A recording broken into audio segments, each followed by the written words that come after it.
Netflix Indrani Mukherjee को glorify करने की कोशिश कर रहा है?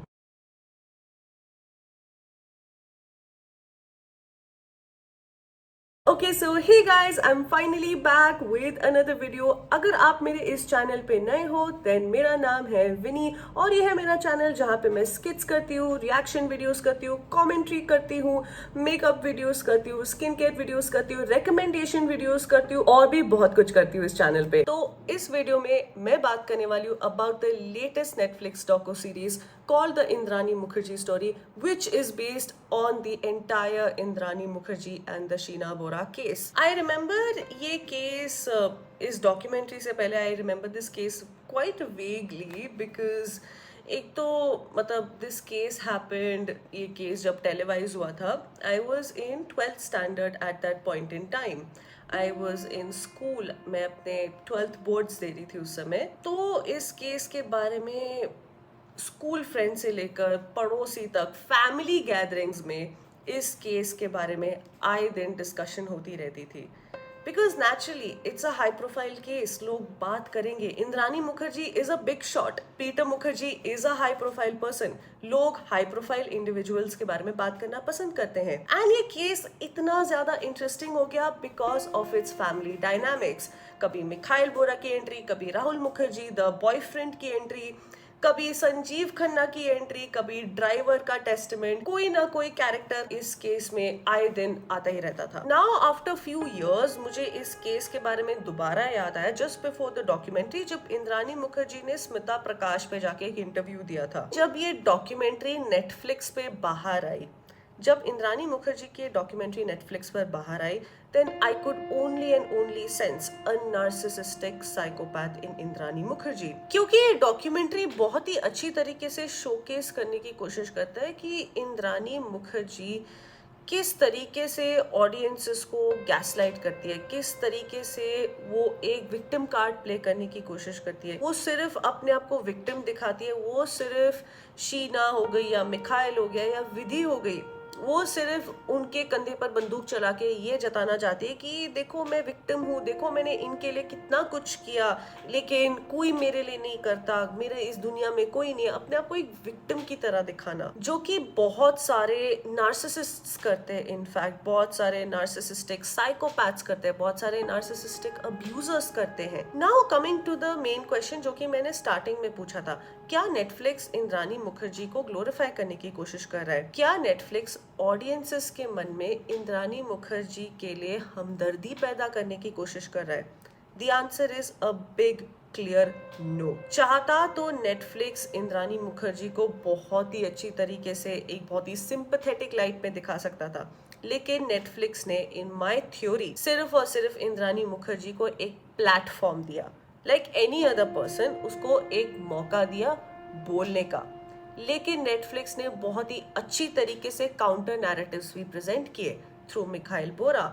नेटफ्लिक्स ने बहुत ही अच्छी तरीके से इंद्रानी को एक्सपोज करने की भी कोशिश की, जिस तरीके से वो अपने लॉयर को टोकने की कोशिश करती है, जिस तरीके से वो ऑडियंसेस को गैसलाइट करने की कोशिश करती है into projecting herself as the victim, जिस तरीके से इंद्रानी कोई रिमोर्स नहीं दिखाती अपनी आवाज में, कोई आवाज में कोई बदलाव नहीं, कोई आंख में आंसू नहीं, यहाँ तक कि किसी के लिए कोई अच्छे शब्द भी नहीं जताती। इससे ये पता चलता है कि इंद्रानी किस हद तक एक नार्सिसिस्टिक औरत है। अगर आप इस डॉक्यूमेंट्री को एक साइकोलॉजिकल पॉइंट ऑफ व्यू से भी देखोगे तो भी बहुत ही दिलचस्प है, because as a true crime junkie my self and as a documentary lover my self, you will get a very very interesting psychological case study on Indrani Mukherjee, an actual case study on how narcissists behave. Now some other key takeaways from this whole documentary. Number one, I genuinely felt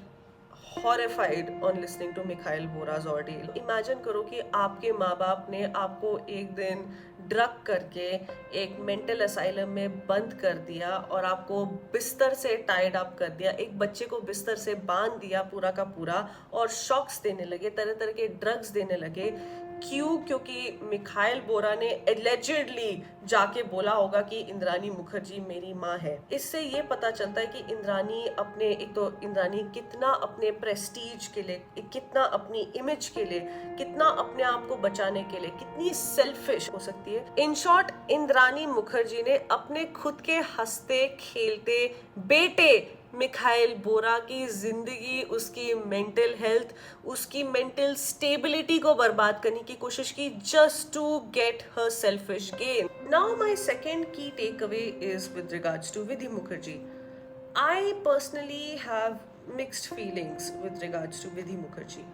On one hand, I see Vidhi Mukherjee as a victim because आप imagine करो as a 17-18-year-old girl's point of view कि एक तरफ आपकी खुद की mother को arrest किया जा रहा है on the grounds of murder, on the charges of murder, आपकी आंखों के सामने आपकी मदर को अरेस्ट किया जा रहा है, एंड दूसरी तरफ आपकी फादर की फैमिली आपकी खुद की मदर के खिलाफ ही आपको भड़काने की कोशिश करती है, आपकी मदर के खिलाफ तरह तरह के अपशब्द, तरह तरह की गलत गलत बातें कहने की कोशिश करते हैं। नेचुरली बहुत ही ज्यादा पोलराइजिंग माहौल हो जाएगा घर में। कोई भी इंसान इमोशनली, साइकोलॉजिकली, मेंटली बहुत ही ज्यादा स्कार हो जाएगा, क्योंकि from a child's point of view आपके दोनों सपोर्ट सिस्टम्स कहीं ना कहीं चले गए हैं।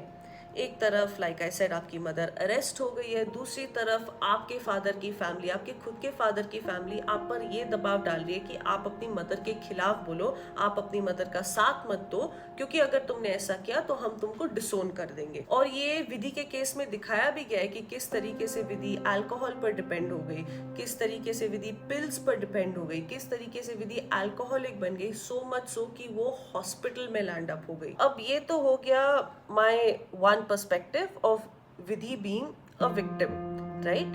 Now my another perspective is that Vidhi Mukherjee is a very selfish and a very delusional individual, because आप on one hand बोलते हो कि आप और आपकी मदर के बीच में in your growing years उतने अच्छे रिश्ते नहीं थे, फिर आप बोलते हो कि चाहे मेरी माँ ने मर्डर किया भी है या नहीं भी किया है, I am with my mother, because at the end of the day what I feel is कि विधि को करोड़ों की संपत्ति से मतलब है, इंद्राणी मुखर्जी की प्रॉपर्टी से मतलब है, जो कि वो इनहेरिट करने वाली है इन द नियर फ्यूचर। उसको इंद्राणी से कोई मतलब नहीं है। The only person I found genuine and काश वो इस डॉक्यूमेंट्री में मौजूद होता was Rahul Mukherjee. I really wanted Rahul Mukherjee's take in this documentary, in this whole docu series, because then फिर एक काफी क्लियर एंगल आ जाता कि शीना बोरा के साथ एग्जैक्टली हुआ क्या था, इंद्राणी मुखर्जी कैसी इंसान है।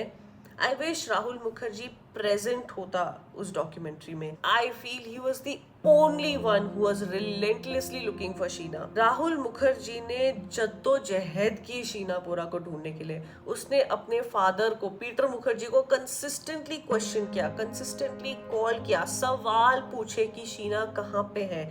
Now another take, and this is my final take before I give my conclusion. कौन था वो इंडिविजुअल जिसने शीना बोरा की एक्सीडेंटल डेथ रिपोर्ट कराने से पुलिस को रोका?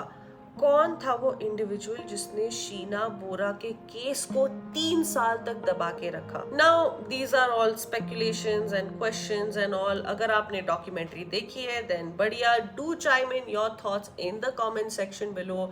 अगर आपने डॉक्यूमेंट्री नहीं देखी देन आप देख भी सकते हो, नहीं भी देख सकते, depends on your taste. I am not forcing you, I just gave you my thoughts. I would like to end this with one very big generic quote. Every child deserves a parent, but not every parent deserves a child. ये जो documentary है ना, इस documentary ने इंद्राणी को तो platform दिया ही दिया, लेकिन उसको बहुत ही चालाकी से एक्सपोज भी किया। जैसे कि मैंने बताया वो किस तरीके से अपने लॉयर को इंटरफेयर करने की कोशिश करती है। किस तरह से इंद्राणी ने अपने तीनों बच्चों की जिंदगी बर्बाद कर दी, चाहे वो शीना हो गई, मिखाइल हो गया, विधि ही क्यों ना हो गई। अपने दोनों पतियों का किस तरीके से उसने इस्तेमाल किया, किस तरीके से इंद्राणी मुखर्जी ने वुमन कार्ड प्ले करने की कोशिश की, किस तरीके से इंद्राणी मुखर्जी ने अपने आप को एज अ विक्टिम पोर्ट्रे करने की कोशिश की, किस तरीके से इंद्राणी मुखर्जी के अंदर कोई रिमोर्स ही नहीं है। जब वो शीना और मिखाइल की फोटोज भी दिखाती है तो भी वो बहुत ही रिमोर्सफुली बात नहीं करती, वो बहुत ही कोल्ड और कैलकुलेटिव तरीके से बात करती है, जो कि लाइक ऐसे जो कि बहुत सारे नार्सिसिस्ट्स, बहुत सारे नार्सिसिस्टिक साइकोपैथ्स ये चीजें करते हैं। किस तरीके से इंद्राणी मुखर्जी हर किसी का कैरेक्टर असैसिनेशन करने में लगती है, चाहे वो खुद का फादर ही क्यों ना हो गया, खुद का बेटा ही क्यों ना हो गया, राहुल मुखर्जी ही क्यों ना हो गया, खुद का अपना पहला पति ही क्यों ना हो गया जिसने तुम्हारा इतना ख्याल रखा, तुम्हारे बारे में इतना सोचा। खुद के अपने पति के बारे में ये कहना कि ये कितना ऑर्डिनरी आदमी था इसलिए मैं उसको छोड़ रही हूँ, it just shows to me, and उसकी आंखों में वो स्क्रीम करता है that she is a psychopath. So that's it, this was my take on the whole Indrani Mukherjee story documentary and the whole Indrani Mukherjee case in general. अगर आपके कुछ और ट्रू क्राइम जॉनरा को लेके डॉक्यूमेंट्रीज या सीरीज है in whatever language, in whatever platform, then please do leave a comment below and make sure to like this video, make sure to subscribe to my channel, make sure to click on the bell icon ताकि आप मेरी हर video के लिए notified रह सके। Till then, see you next time.